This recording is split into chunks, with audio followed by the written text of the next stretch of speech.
Conor Banny, Bowden 210, 110 to St Jude. Serious turnaround in the second half. Why do you think Bowden got over the line? A couple of big performances in the second half from two fellas that didn't really get going in the first half. Michael Darmar-Collie and Collie Basquel. Like, Basquel's probably been the best player in this year's championship, but Jude's a really good team defensively. They've conceded up until that game, I think it was around about 9 points per game. And at half time, 6 points up. I actually just didn't think Ballyboden were going to get back into it at all. But it goes to show you, like, when a team presses up on your kick out and you have an option like Macaulay there, it's nearly a disadvantage having a kick out because they couldn't get out of their own half for 4 or 5 plays, and that's a really well organised St Jude's team. But I think Jude's downfall, again, their average scoring going into this game was just over 13 points a game, and that's not going to be good enough to win a championship. I just kind of felt that they were going to have to up their scoring rate to go and win a championship now. 6 points up at half time, scored 1-8 in the first half. They looked like they're going to break that cycle, but when they got hemmed in, they found it. They kind of looked like they fell back on their system, and when the system kind of didn't work for them, they didn't look like they had any recourse. But big effort from Ballyboden as well. You have to give credit to Collie Basquel, and particularly Macaulay. He was very frustrated in the first half. He was getting repeatedly blown for over carrying, and I know that's something he leaves himself open to because he does that sort of mad little hop, skip and a jump when he tends to sprint with the ball. But certain referees will do you for it, certain referees won't. But second half he was immense, absolutely immense.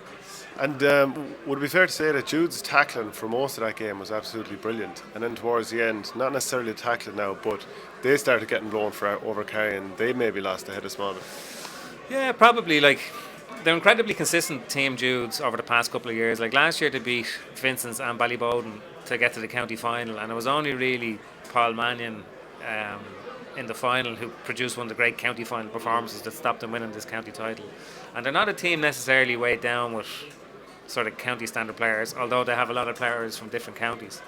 They bear all the hallmarks of a team that are together all summer. They don't have to put in 4 or 5 county players, so they're very well organised. But and their system there was a couple of small tweaks there, like Chris Cookian, for instance, did a man marking job and a very good one on Dermot Conley in the last game, whereas here he played wing back and he got up the pitch, had that goal chance in the end. Yeah, exactly. Yeah. Goals, yeah. But for some reason, Darren O'Reilly seemed to be able to get free in space. He had a shot that was saved before he got that goal in the first half. So they might have sacrificed something by trying to get Cookian a little bit further forward. But they didn't.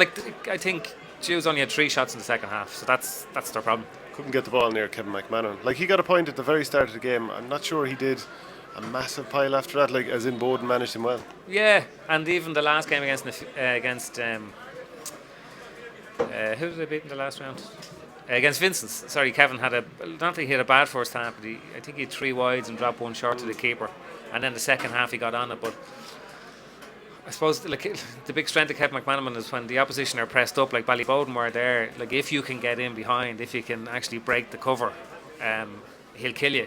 But the thing about it is they just couldn't get the ball up that far because Ballyboden were pressed so high there that all they needed was one ball. There would have been any amount of space there. But huge hit from Shane Clayton there at the very end. Absolutely nailed your man going through. That was a great effort from Ballyboden to turn that around. I don't think, if you'd have said this morning that Ballyboden or Jude's would be 6 points ahead at half time, I would have told you that there's no club team in the country that could possibly come back from that. Not because you can't score 6 points, but I just thought that they were built to actually hit on the counter attack and take their chances when they came. But it just didn't make the chances. They had 1 wide and 2 points. You know the way Collie Basquel continues to produce these sort of performances. He's got his goal, a few great frees, definitely at least 1 nice point from play as well. Where would you rank him in the Dublin forwards? He's a really good forward. He dropped himself off the panel this year and went to the Dublin panel and he went to Boston then and won a championship, I think, with Donegal Boston, the team that Dermot Conley was supposed to play for. But he was on the same 21 team as Con O'Callaghan, and he wasn't far off Con in terms of influence, although he was injured for a lot of the season that they won the All-Ireland. But he's really talented. But a big feature of this championship has been that a lot of the Dublin players have found it hard to get their energy up. You could tell by them that they're just a bit weary. Long season, All-Ireland final replay. Whereas with Collie Basquel and even Ryan Basquel, who's on the Dublin squad for the league, you get the sense off them that they're very fresh because they never went through that. So, I think Collie Basquel, he's definitely in Dublin's 26 in terms of quality. But he's shown it here. And the other thing as well, and somebody pointed this out to me, is that he has a very high level of fitness. His levels of, going flat out, they don't wane in games. So what you'll find, and I haven't done the sums on it, but his influence late on in games tends to be a lot higher when everyone else is flagging. So an extra time against Nafina in a really grueling game, everybody was lacking for energy, whereas he was still going at full pelt. So his quality, he's a brilliant finisher, but his link play is extremely good there as well. And even the point that he scored off his left foot, I think, next year, like Bernard Brogan has gone now, presumably Omar O'Gara will probably go as well, and I think we'll probably see more people like Collie Basquel and maybe Conor McKeon next year with the Dublin team, because Basquel's quality it's unquestionable.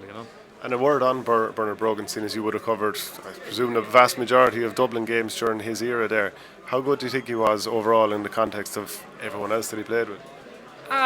He's probably the best out-and-out forward that Dublin have ever had in terms of close-to-goal striker. Now, I expect that Conor Callan will probably assume that mantle in a few years' time, but he's a fair distance to go yet.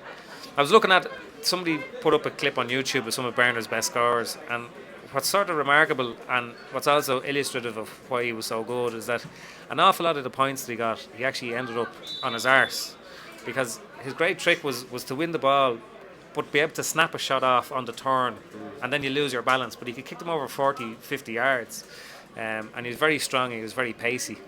And I think at the start of 2013 he took Mayo apart in a league game. He scored 110, and I think it was his best performance. He was scoring them from everywhere all over the park.